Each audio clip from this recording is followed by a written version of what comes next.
Nossa cobertura de Gotham Knights está cada vez maior e a gente não pode deixar de mostrar para vocês aí um preview que a IGN gringa fez e a gente está aí reagindo a tudo que eles estão geralmente fazendo, porque eles tiveram acesso antecipado ao jogo, não é, Leptecos? Exatamente, aqui é Leptecos e você está em Gotham City. Já pensou perder o seu videogame por causa de um surto de energia? Proteja o seu console, TV e eletrônicos de um surto elétrico com o DPS da Clamper. Com o iClamper você evita que seu aparelho queime do nada e fica totalmente seguro. Link com desconto no comentário fixado. Sejam bem-vindos a mais um vídeo, eu sou o Ariel. Não se esqueçam que a gente vamos marcar presença na BGS de 2022 e vocês vão poder encontrar a gente lá durante todo o evento e até lá eu já vou ter descascado por inteiro. Vocês estão vendo que eu estou descascando aqui, eu estou com um procedimento aqui para tirar as manchas do rosto, então, né, não estranhem. Tangerina. É isso aí, cara, vamos lá então, Ariel, assistir. É uma piada antiga, mas enfim. Vamos lá, tá legendado em português através do YouTube, vamos. 3, 2, 1, vai! Nah, I'm just here to kick your ass.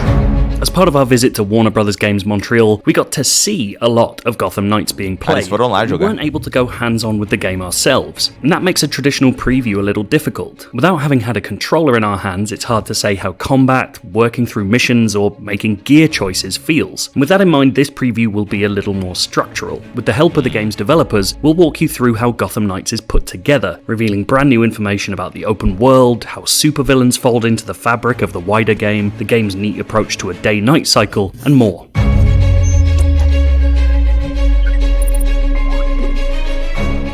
As we've spoken about previously this month, Gotham Knights' world is aiming to feel like a real city, with centuries of history behind it. Part and parcel with that is how truly open it is. The developers ensured that almost the entirety of their Gotham is open from the very beginning, with each of its 5 boroughs offering different traversal opportunities, different threats, different activities, and different characters. But the team also wanted to create the sense of a city reacting to the presence of new vigilantes hitting the streets. I would say we start off the game in a pretty cold version of Gotham. The police don't like you, the citizens don't like you, and over time the tone evolves because you identify major threats to the city, you can find out to a certain extent what's going on beneath the surface in Gotham, and you gradually build the confidence of the citizens. Of course, some will always be on your side, and a group of citizens called the Watch act as an informant network for the Knights, offering up missions that will help stitch their parts of the city back together, all of which will see you head out into the darkness to help bring some light back to Gotham. As it turns out, Dark Knights in training like to come out during, well, Dark Nights. Key to Gotham Knights is that it's not a game with a shifting, continuous day-night cycle. Rather, the entire game is set over consecutive nights, with new crimes emerging every evening and villain storylines progressing alongside your work to stop them. The only time you'll see daylight in the main game is inside the Knights' headquarters, the Belfry, where you'll plan for what to do after the next sunset. Essas cenas aí, the central loop of the game experience of Gotham Knights is what we call our Belfry loop. When you exit the Belfry, it's always nighttime. You don't have to worry about when the sun's going to come up. But in the course of that night, there are going to be some crimes and other activities that are happening in the streets of Gotham that are premeditated. They were predetermined by whoever was going to commit them, the day before. When you complete a night of crime fighting, and it's up to the player to decide when they're done, but it could be a case of them saying, well, I think I've hit most of the major crimes I needed to, or it could be the case of them saying, I learned what I needed to learn and now I need to go back to the Belfry to advance the story, for example.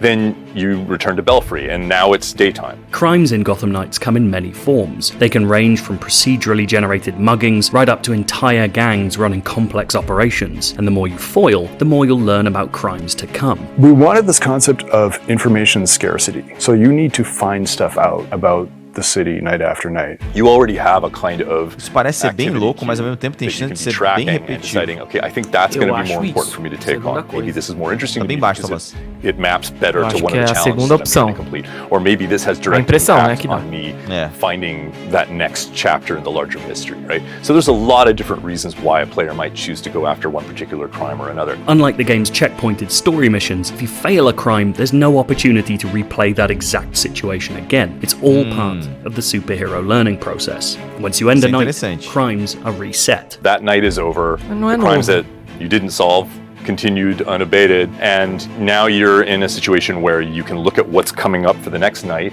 So maybe you've collected enough clues that you're going to know in advance. Oh, there's going to be a heist at the bank, or there's going to be an armored car robbery, or someone's going to try to break somebody out of prison. You know, in addition to that, there's a bunch of things you don't know about, right? There's all of the other crimes that haven't been revealed, and you can find out about them through patrolling. It's a system designed to keep offering new ideas without feeling inauthentic to how a real city might work. But of course, in a comic book city, not all crimes are created equal. Sometimes in your nightly patrols, you'll stumble across information that points to a much bigger, more recognizable threat.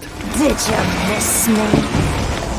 Cara, hoje isso aí vai ser a grande salvação do jogo. Prestando atenção para algo que realmente não é tão importante. Storyline as clandestine as the group itself, but the game's villain storylines aren't necessarily a part of that darker conspiracy. Like any good comic book world, multiple supervillains are running riot across Gotham simultaneously, each with their own agendas. In Gotham Knights, that means that supervillain arcs are optional side stories taking place over multiple nights and made part of the open world itself, not just story dungeons. As you learn more about the villains taking on specific missions along the way, your Belfry evidence board will begin to grow, connecting clues to evidence and eventually letting you trigger what the team calls a villain night. You know, when we talk about villain nights, we sometimes refer to them as epic villain crime, and it's because we always wanted the villains to be menacing Gotham City. We didn't want it to be a case of, oh, I'm going to go into this sort of bubble dungeon universe and Gotham somewhere else, and I'm just engaging with them here. And sometimes that means we do some fundamentally big changes, right? We encase Elliott Center in ice.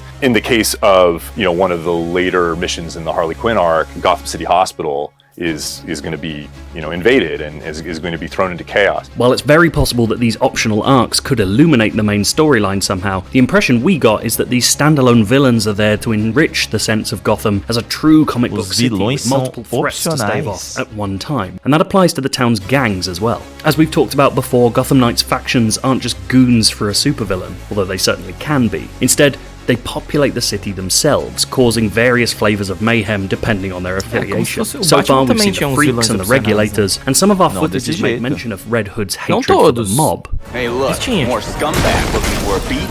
This feeling of criminal elements spreading across the city is intended to get across the endlessness of the superhero's job. You're not able to wipe out a faction from the map, you're simply stymieing their work. You can clean Gotham of crime for a night, but you can never stop it. Even Batman wasn't capable of that, and neither are you. Practically, that means there will always be crimes to fight and combat to be had, but factions also provide another service. Each one is tied to specific gear, crafting materials, and other unlocks, which you'll use to beef up your heroes. We've covered Gotham Knights' many superhero suits previously, but that was very much from the cosmetic angle. From a more gameplay-driven angle, players will be able to craft gear that alters their hero's armor, melee, and ranged items, offering stat boosts and elemental damage changes. Crafting that gear comes down to two things: having the blueprint and the materials to make it.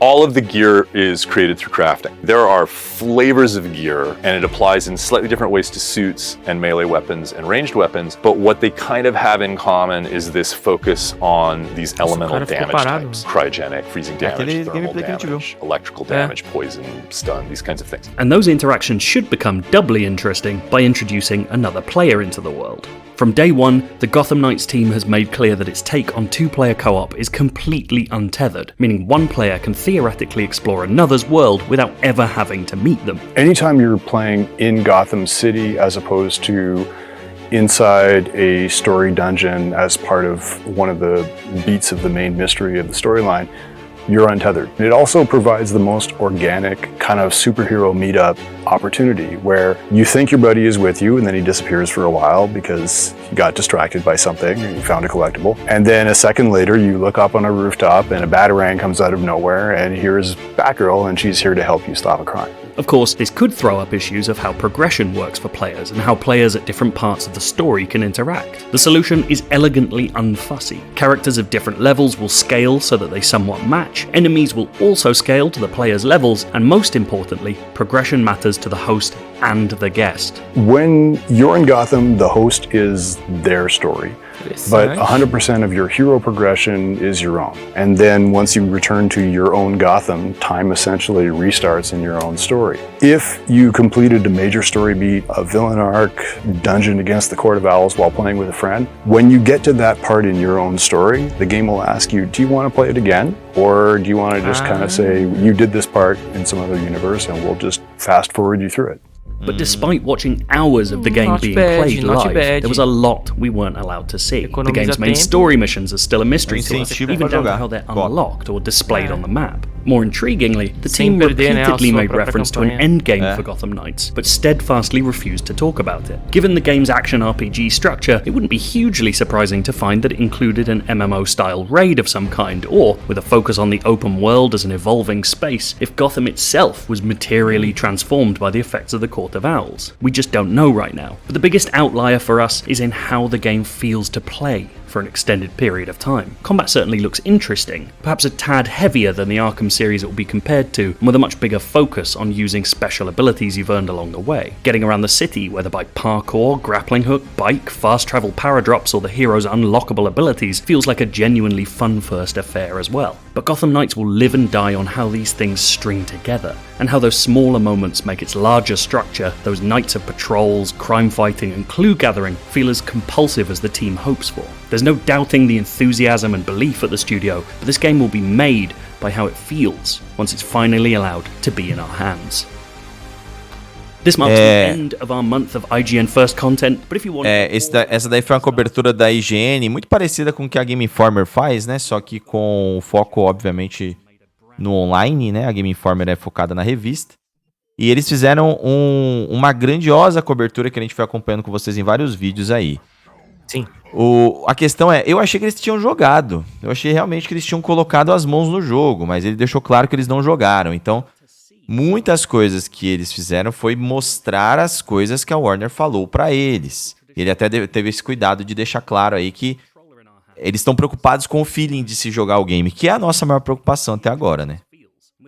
E eu acho, assim, quando você vê um jogo desse tamanho, com esses personagens e tudo isso, ele precisa de muito conteúdo, né? Principalmente sendo um mundo aberto e tal, e tendo os locais para explorar ações e tal. Aí tem essa ideia do dia e noite, como funciona as quests no dia, como funcionam as quests à noite, né? E isso pode ser algo muito interessante, mas como você bem citou, pode ser algo extremamente repetitivo e chato. É muito difícil jogos de super-heróis manterem uma novidade o tempo todo com inimigos comuns. Isso mesmo. Eu acho que o legal seria se eles potencializassem os vilões e as batalhas contra os vilões. Eu acho que é aí que eles vão encontrar o cerne, é aí que eles iriam encontrar o que realmente vai fazer esse jogo ser grande.